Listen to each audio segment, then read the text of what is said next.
புறக்கணிப்போம் புறக்கணிப்போம் சீன பொருட்களை புறக்கணிப்போம்.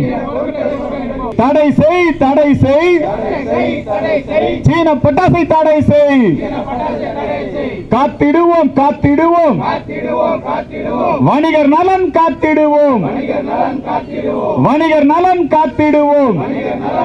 இன்றைக்கு தமிழகம் முழுக்க எல்லா பகுதிகளிலும் சீன பொருட்களை புறக்கணிப்போம், இந்திய இராணுவத்தை ஆதரிப்போம். இந்த நேரத்தில் இந்தியாவை உள்நாட்டிலும் வெளிநாட்டிலும் வர்த்தகத்திலும் ஆக்கிரமிக்க நினைக்கின்ற சீனாவை எதிர்த்து இந்த போராட்டம் நடைபெற்றுக் கொண்டிருக்கிறது.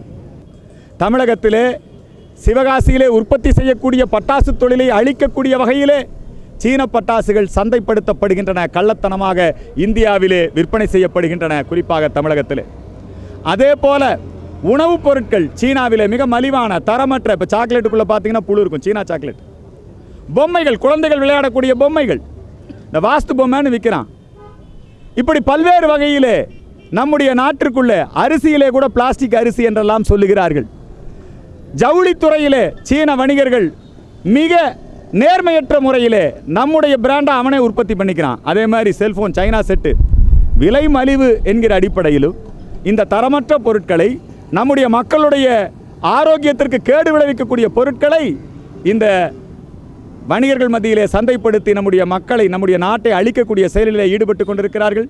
எனவே சீன பொருட்களை புறக்கணிப்போம். அதற்காகத்தான் இந்த சீனா தயாரிப்பு இந்த செல்ஃபோன் எல்லாம் இங்கே போட்டு நாங்கள் அந்நிய துணி பகிஷ்கரிப்பு போல இந்த போராட்டத்தை நடத்தி கொண்டிருக்கிறோம். அதே போல் தமிழ்நாடு வணிகர் சங்கங்களுக்குள்ளே நிறைய கம்யூனிஸ்டுகளும் தேசவிரோத சக்திகளும் ஊடுருவி இந்த ஜிஎஸ்டி வரி விதிப்பிற்கு எதிராக அவதூறு பிரச்சாரத்தை செய்து வருகிறார்கள். நாடு முழுக்க பலமுனை வரி விதிப்பாக இருந்ததை ஒரு முனை வரி விதிப்பாக மிக எளிமைப்படுத்தி இருக்கிறார்கள். அதில் அவங்க என்ன அவதூறு பிரச்சாரம் பண்ணுறாங்கன்னா, கடலை மிட்டாய்க்கு வரி போட்டாங்க. உண்மைதான், கடலை மிட்டாய் உள்ளூர் மகளிர் சுயதவி குழு அல்லது உள்ளூர் வியாபாரிகள் உற்பத்தி செய்து நம்முடைய அண்ணாச்சி கடலை விற்றா கடலை மிட்டாய்க்கு வரி கிடையாது. அதே கடலை மிட்டாயை அவங்க பிராண்டு பண்ணி டாட்டாவோ ரிலையன்ஸோ அம்பானியோ அதானியோ உற்பத்தி பண்ணி விற்றா வரி தான். பல்வேறு தரப்பில் ஜிஎஸ்டிக்கு எதிர்ப்பு தெரிவிக்கும் போது நீங்கள் ஆதரவு தெரிவிக்கிறது, பாரதிய ஜனதாக்கு ஆதரவு தெரிவிக்கிறது ஒரு மறைமுகமான இது. இப்போ எதிர்க்கிறவங்களுக்கு ஒரே கண்ணோட்டம் என்னன்னா, அவர்களுக்கு சிறு வணிகர் நலன் காக்கப்பட வேண்டும் என்கின்ற அக்கறை கிடையாது. அவங்க வேண்டுமென்றே இது குறித்து ஒரு அவதூறு பிரச்சாரத்தை செய்கிறார்கள். இங்கே இருக்கக்கூடிய ஒரு சிலர் மோடியை எதிர்க்க வேண்டும், இந்தியாவை எதிர்க்க வேண்டும், சீனாவை ஆதரிக்க வேண்டும். உங்களுக்கு தெரியும், கம்யூனிஸ்டுகள், நக்சலைட்டுகள், மாவோயிஸ்டுகள் இவங்கெல்லாம் சீன ஆதரவு சிந்தனையாளர்கள் தான். அவர்கள் நம்ம நாடு முன்னேறுவதை விரும்பவில்லை. ஆகவே இந்த ஜிஎஸ்டி வரி விதிப்பு குறித்து அவதூறு பிரச்சாரம் செய்கிறார்கள். கதிராமங்கலம் போராட்டம் மற்றும் விவசாயிகள் போராட்டத்துக்கு இதுவரை மத்திய அரசு எந்த விதத்தில் செவிசாய்க்க வேண்டிய அவசியம் இல்லை. கதிராமங்கலத்தில் நடைபெறுவது நியாயமான போராட்டம் அல்ல. கடந்த 18 வருடங்களாக அங்கே எண்ணெய் எடுத்துக்கொண்டிருக்கிறார்கள். விவசாயத்துக்கு எந்த பாதிப்பும் கிடையாது. ஓஎன்ஜிசி நிறுவனத்தை வெளியேற வேண்டும் என்று சொல்லுகிறார்கள். அங்கே ஒரு குழாயில் பழுது, அந்த பழுதை நீக்க ஓஎன்ஜிசி நிறுவனம் வருகிறது.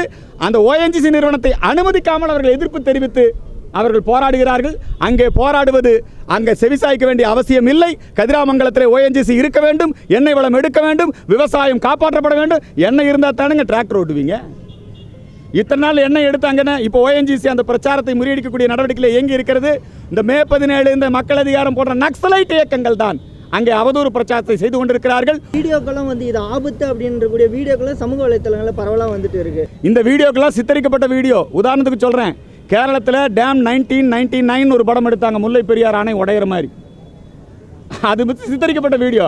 அது மாதிரி தான் இங்கே எண்ணெய் எடுத்தால் டெல்டா எரிஞ்சு போயிடும், மே 17 இயக்கம்.